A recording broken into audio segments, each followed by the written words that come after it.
Dito po kami nag-celebrate ng birthday ni Tita. Paskong-Pasko na nga po dito sa Orange Bucket. At ayan na nga po, ibinuhos na ang aming favorite na seafood bucket. Oh, natatakam kayo, no? Yes na yes! Sobrang sarap kumain dito. Sauce pa lang, ulam na. At syempre, kantahan natin ang birthday girl. Happy na birthday mo pa! Happy na birthday mo pa! Happy na birthday mo pa! Happy birthday! Ilang taon ka na? Ilang taon ka na? Iyak na yan! Iyak na yan! Lola, palakpak now. Bayad later.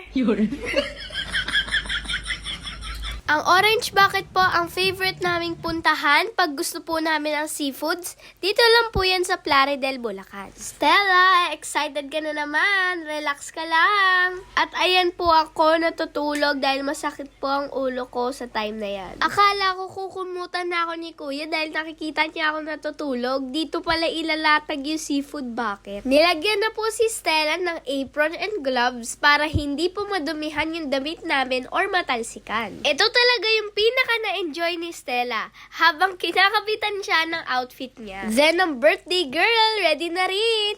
Ilang taon na kaya siya? Comment down below. At ito na po ang in-order nila mami na pagkain. Nag-order po sila ng salad, cake, and meron din po silang in-order na kakaibang dessert. Di ko po alam tawag dito eh. Meron din po chicken and syempre ang ating seafood bucket. Ang favorite ko po sa kanila is yung fried chicken. Praying time! Stella will lead the prayer. God is good, God is great. Thank you, God, for food. Amen. Time to Eat.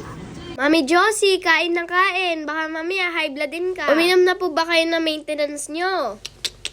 Ops, kanya-kanya na muna tayo. Walang pansinan. Mukbang yarn. Si Mami, tira lang ng tira. Favorite niya kasi yung mga alimango na yan eh. Kay Daddy, bawal yan dahil allergic sa seafoods. It's dessert time! Sabi ni Lola, malagkit na kanin daw po ang gamit dito na may mango na ididip niyo sa cream.